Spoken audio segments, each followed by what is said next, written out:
Beau Vite was a standout champion in an era of exceptional racehorses. A fiery racing temperament built an enviable record before he earned more kudos in the stallion paddocks. Born in 1936, the Beau Pair dominant brown colt was bought at the 1938 Trentham National Yearling Sales by businessman Ralph Stewart for 900 guineas.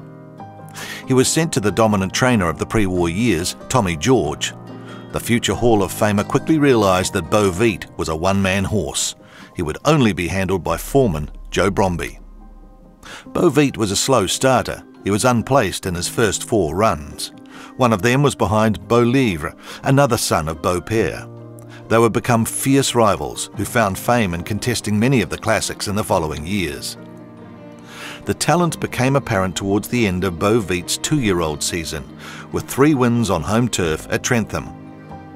The war clouds were gathering in 1939 as Beau Vite followed a line of New Zealand champions to Australia.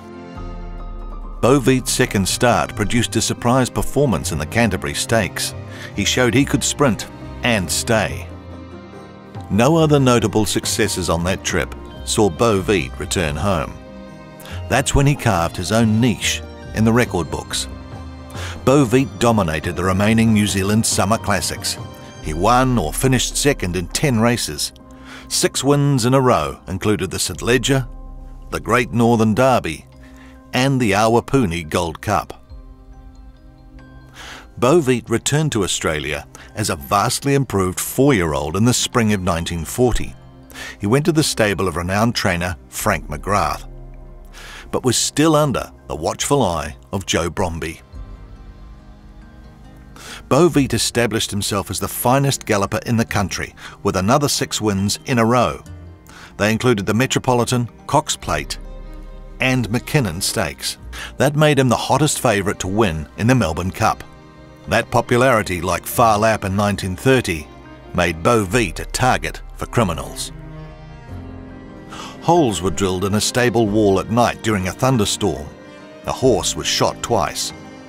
The bullets were meant for Beau Vite. They hit El Galea. Both were brown horses, wearing white bridles and red rugs with white bandages on their hind legs. Beau Vite's box was 18 metres away. Death threats were made against the jockey, and the police mounted an around-the-clock guard. And in the end, Beau Vite finished a close 4th in the Cup.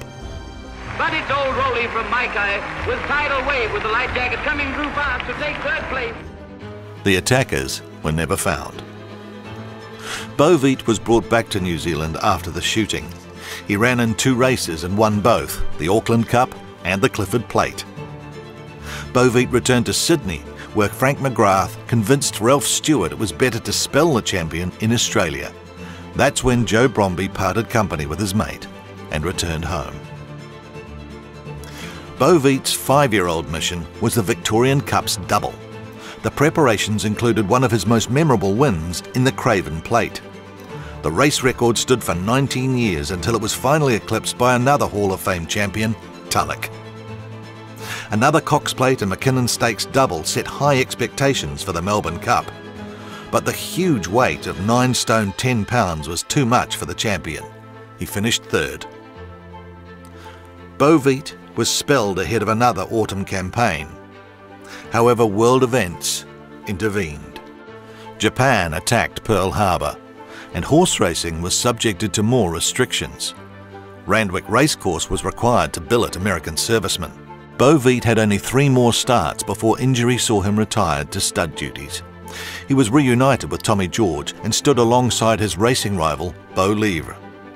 He was a successful stallion, producing a New Zealand Derby winner in his first crop. The champion died in August of 1956 at the age of 20. Beau Vite will be remembered for his competitive nature. He won more than half of his 60 starts against champion horses on both sides of the Tasman during a 5-year racing career.